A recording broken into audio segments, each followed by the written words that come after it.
Assalamualaikum warahmatullahi wabarakatuh. Kepada adik-adik kelas 9 yang insyaallah senantiasa dirahmati oleh Allah.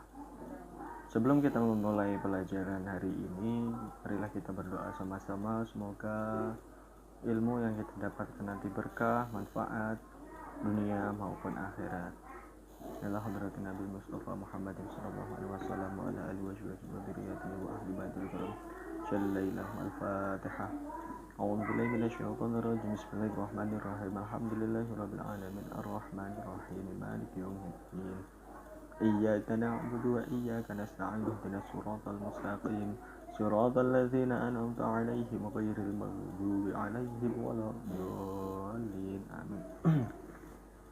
Baik adik-adik semua yang tak sayangi, semoga keadaannya sehat selalu walaupun di tengah pandemi ini. Semoga juga kita selalu diberikan kesabaran oleh Allah Subhanahu wa taala sehingga kita bisa menjalani aktivitas hari kita bisa menjalankan aktivitas kita dengan penuh bahagia, semangat dan selalu dalam lindungan Allah. Amin Allahumma amin.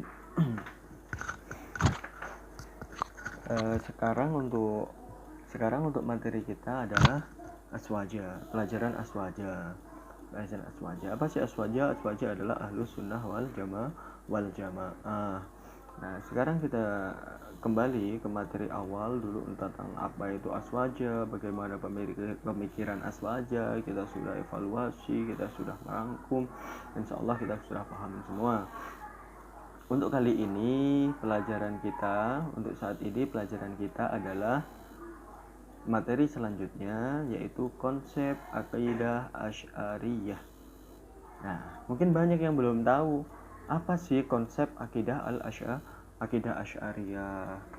Sebelumnya, pada zaman dulu, ketika zaman Rasulullah SAW itu masih ada, Rasulullah SAW masih hidup, segala permasalahan, persoalan yang ada pada masa itu selalu diselesaikan oleh Rasulullah. Selesai langsung tanpa ada perbedaan. Tapi setelah Rasulullah SAW wafat, barulah pada masa sahabat banyak sekali persoalan-persoalan muncul dan perbedaan pendapat. Seperti misalnya sifat Tuhan itu qadim atau hudus, awal atau makhluk. Terus seperti orang yang melakukan dosa besar ketika mati, apakah dia muslim atau kafir. Banyak sekali persoalan yang muncul pada masa itu. Namun datanglah ada dua aliran moderat yang muncul pada masa itu. Imam Abu Hasan al-Asy'ari dengan Imam Abu Mansur al-Maturidi. Kedua imam itu yang mencetuskan dua aliran yang disebut dengan Asy'ariyah dan Qadiriyah. Al-Asy'ariyah dan Maturidiyah. Itu muncul diciptakan oleh Imam Abu Hasan al-Asy'ari dan Abu Mansur al-Maturidi. Nah, dua aliran itu adalah aliran moderat, alirannya tengah-tengah, ya.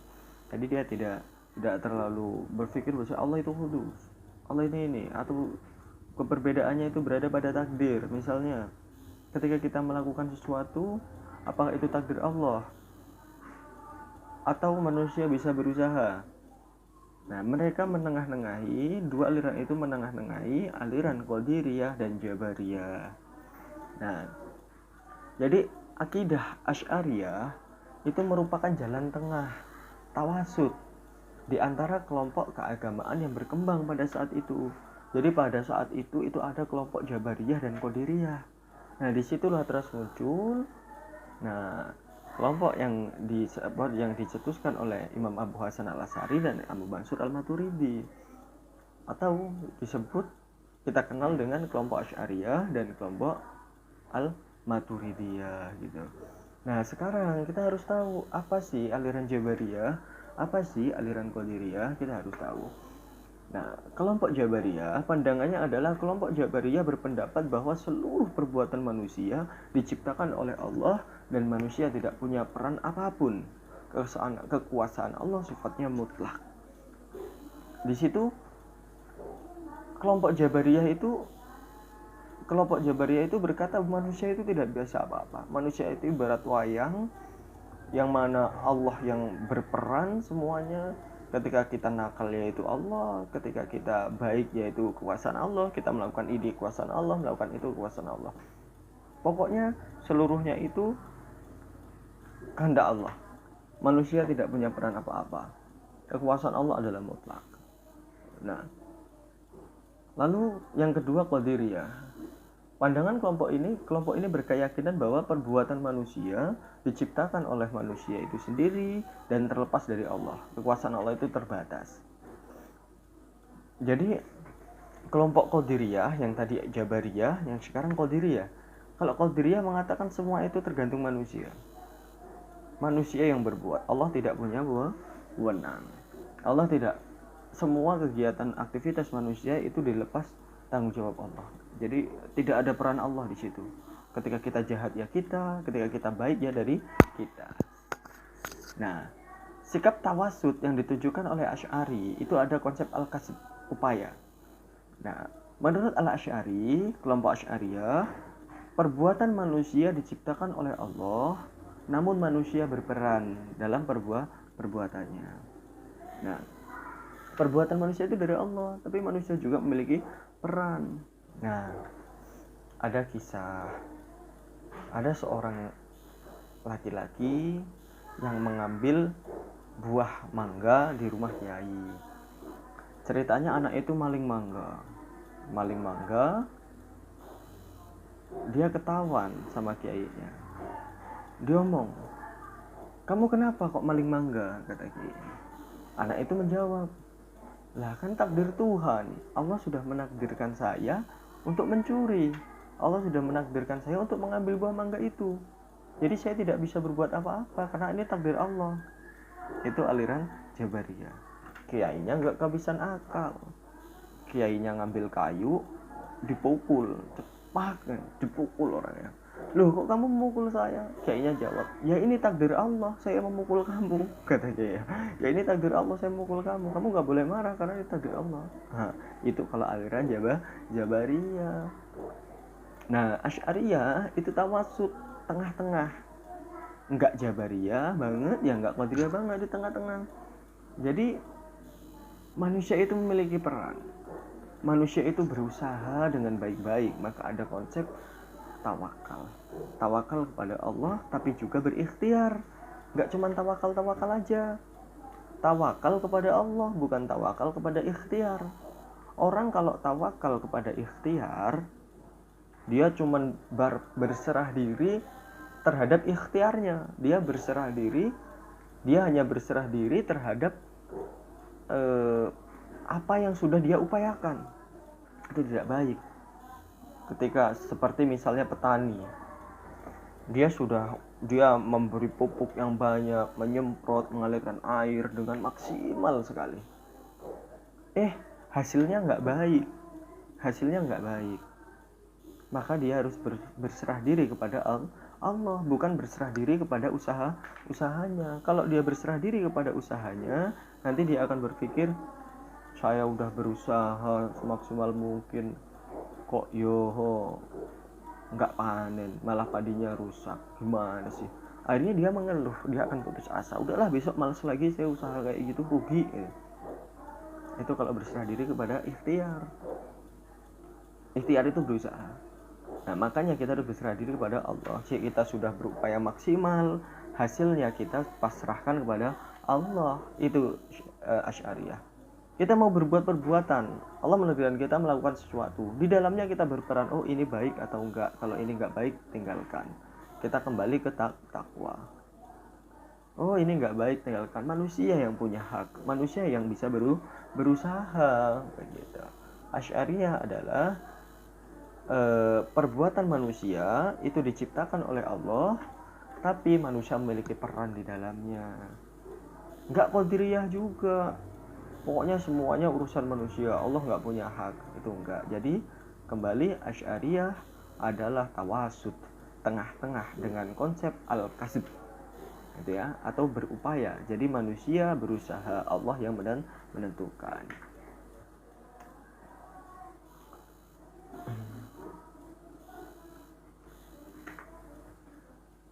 Kalau manusia dengan konsep al-kasb, akidah Asy'ariyah menjadikan manusia selalu berusaha secara kreatif dalam hidupnya, namun tidak melupakan bahwa Tuhanlah yang menentukan semuanya. Tuh. Jadi manusia hanya berusaha, takdir Allah yang menentukan. Jangan kita melakukan apa aja udah bodo amat, ini urusan Allah gitu. Saya nakal ya takdir Allah, enggak ya takdir Allah, enggak boleh. Kita menjalankan, kita berusaha, hasil akhir kita serahkan kepada Allah. Itu Asy'ariyah. Kita akan lebih kreatif nanti jadinya. Kalau kita kok hanya pasrah dengan takdir Allah, maka kita akan begitu-begitu saja. Kalau kita hanya memasrahkan semua dengan upaya kita, maka kita akan lupa terhadap Tuhan. Makanya ada aliran tawasud tengah-tengah. Kita berusaha, Allah yang menentukan. Jadi kita akan lebih kreatif. Jadi kita akan lebih banyak berinovasi selama tidak bertentangan dengan syariat agama, dan itu diperbolehkan. Konsep Mu'tazilah itu ditolak oleh sikap tawasud Asy'ari. Misalnya, Mu'tazilah berpikir bahwa Tuhan wajib memasukkan orang ke dalam surga dan memasukkan orang jahat ke dalam neraka. Fix, terpatok, orang baik dalam surga, orang jahat dalam neraka. Itu Mu'tazilah. Fix ya. Orang yang baik surga, orang jahat neraka. Itu Mu'tazilah. Asy'ariyah tidak seperti itu. Tuhan memiliki kekuasaan mutlak. Tidak ada yang bisa membatasi kehendak dan kekuasaan Tuhan. Meskipun dalam Al-Quran Allah berjanji akan masukkan orang baik ke dalam surga dan orang jahat ke dalam neraka, segala keputusan tetap pada kuasa Allah. La yadkhulul jannata bi amalih wal anta yarsul wala ana illa yatahabbadani Allah bi rahmatih. Masuk surga itu bukan karena amal kita baik. Masuk neraka bukan karena amal kita buruk. Tapi orang yang masuk surga itu bukan karena amalnya, bukan karena amal baik saya tiap hari, itu bukan. Illa yatahabbadani Allah bi rahmatih, kecuali Allah itu meliputi rahmat kepada kita. Allah itu menyelimuti rahmat kepada kita. Kalau Asy'ariyah berpandangan semua kita kembalikan kepada Allah. Kita baik, kita buruk, Allah yang berhak masukkan ke dalam surga. Kisah seorang pelacur yang masuk surga hanya gara meminumi seorang anjing yang sedang kehausan. Dia orang yang buruk, pelacur, tapi masuk surga hanya gara-gara memberi minum seekor anjing yang sedang kehausan. Semua masuk surga itu dari Allah. Jangan bangga kita menjadi orang, saya sudah sholat wajib 5 waktu tepat waktu, saya sudah berjamaah terus, kita sudah merasa pasti saya masuk surga. Tidak begitu. Semua diserahkan kepada Allah. Jangan-jangan kita seorang yang merasa baik ternyata kita sombong sehingga kita masuk neraka. Ada seorang pendosa tapi selalu menyesalinya, selalu menangis, selalu bertobat, berusaha dipandang orang lain dia itu buruk tapi masuk surga karena sifat welas asihnya Allah. Jadi Mu'tazilah baik surga, jelek neraka. Tapi Asy'ariyah tidak. Semua diserahkan kepada Allah, karena itu adalah hak prerogatif Allah untuk memasukkan manusia ke dalam surga atau neraka. Karena manusia mempunyai sifat Ar-Rahman dan Ar-Rahim. Masuk surga tidak ditentukan dengan ibadahnya, tidak ditentukan dengan amal perbaikannya semua, tetapi Allah yang memberikan rahmat kepada kita sehingga kita berhak masuk surga atau tidak. Mu'tazilah memposisikan akal di atas wahyu. Kalau ada wahyu yang gak masuk akal, yang gak rasional, dibuang, tidak dipakai. Tapi Asy'ari berpendapat wahyu di atas akal. Akan tetapi akal tetap diperlukan untuk memahami wahyu. Jika akal tidak mampu memahami wahyu, akal harus mengikuti wahyu. Ketika ada wahyu yang tidak bisa diambil oleh akal, tidak bisa dirasionalkan dengan akal, wahyu tentang hakikatnya Tuhan, atau tentang apapun yang tidak bisa dipikir secara rasional, kita tetap wajib mengimani dan wajib mengikuti. Wallahu a'lam bishawab. Tidak boleh mengabaikan. Dan kedudukannya wahyu tetap di atas akal. Wahyu di atas akal. Tapi wahyu mempunyai peran untuk sama-sama belajar, untuk sama-sama mengkaji wahyu tersebut. Akal mempunyai peran untuk mengkaji wahyu tersebut, mensetarakan, mensinkronkan gitu. Tapi ketika ada wahyu yang tidak bisa ditempuh oleh akal, kita wajib mengimani. Kita tetap harus mengimani karena itu wahyu firman Allah. Tapi Mu'tazilah tidak. Jika tidak, dia memposisikan akal di atas wahyu. Ketika tidak masuk akal ya tidak dipakai. Gitu ya. Terus masalah adanya sifat Allah, Mu'tazilah hanya mengakui sifat wujud. Mu'tazilah hanya mengakui sifat wujud. Tapi Asy'ariyah berpendapat bahwa Allah memiliki sifat. Wujud sifat tidak sama dengan zatnya. Tapi sifat adalah qadim dan ajali. Misalnya Allah mengetahui bukan dengan pengetahuannya, tapi dengan kekuasaannya. Sifat Allah adalah qadim dan ajali. Jadi tidak, gimana bahasanya? Intinya begini. Ketika Allah Maha mengetahui, itu bukan dengan pengetahuannya, tetapi dengan kekuasaan Allah. Itu satu contoh. Nah, menurut Asy'ariyah, kerja akal rasional dihormati sebagai penerjemah dan penafsir wahyu dalam rangka untuk menerapkan dalam kehidupan. Dengan begitu, pesan-pesan wahyu dapat diterapkan oleh semua umat manusia. Inilah pesan Al-Quran bahwa ajaran Islam adalah rahmatan lil alamin. Jadi aspek wahyu, ayat Al-Quran, diterjemahkan, ditafsirkan dengan akal, sehingga bisa diterapkan untuk era saat ini. Untuk era saat ini yang rahmatan lil alamin. Jadi bisa dipakai gitu. Disesuaikan semua orang dia. Kalau memang tidak begitu, kalau tidak ada yang seperti itu, bagaimana dengan orang yang tidak bisa menafsirkan Al-Quran? Apakah dia bisa mengamalkan Al-Quran? Kan tidak. Makanya di situ Asy'ariyah itu ada akal dihormati sebagai penerjemah dan penafsir wahyu. Ya, dengan adanya begitu alhamdulillah kita sekarang jadi mudah belajar Al-Quran gitu ya. Jadi kalau kita tarik ke era sekarang ini ya, untuk saat ini misalnya masa pandemi, masa Covid, kalau kita hanya pasrah saja, udah bodoh amat lah dengan Covid, semua itu urusan Allah, mati ya karena Allah, enggak ya karena Allah, kita keluar ke kerumunan dengan tidak berpakai masker, tidak memperhatikan protokol kesehatan, ya pasti kita kena Covid. Kita salah, kita telah sombong. Kalau kita Jabariyah, kita akan begitu. Semua itu urusan Allah. Itu kalau kita Jabariyah. Terus kalau Qadiriyah, udah saya pakai masker, saya pakai protokol kesehatan, semuanya saya lakukan dan saya hanya berikhtiar saya bertawakal dengan usaha saya. Saya sudah berusaha pakai masker, saya sudah pakai protokol kesehatan, saya nggak mungkin kena, sehingga dia melupakan Allah. Salah juga. Nah, Asy'ariyah di tengah-tengah. Misalnya saya menggunakan masker, saya sering cuci tangan, saya memenuhi protokol kesehatan Covid, saya menghindari kerumunan. Setelah itu berserah diri kepada Allah. Semua Allah yang menakdirkan. Ketika saya kena, yaitu Allah yang menakdirkan. Ketika enggak, saya sudah berusaha. Jadi tengah-tengah, diambil dua-duanya, diambil jalan tengah. Itu sifat tawasud dari Asy'ariyah. Itu saja ya pertemuan kali ini. Maaf tipu ngomong, nggak apa-apa buat intermezzo biar nggak serius-serius gitu ya. Jadi intinya begitu. Asy'ariyah itu berada di tengah-tengah antara Qadiriyah dan Jabariyah, dan itu baik. Nah, kita bisa menentukan, kita tidak boleh 100% pasrah dengan takdir tanpa kita berusaha. Kita juga tidak boleh berusaha tok tanpa kita menyerahkan diri kepada Allah, juga tidak bisa. Makanya dua-duanya diambil jalan tengahnya gitu ya. Kita berusaha, kita serahkan kepada Allah. Tawakkaltu 'alallah.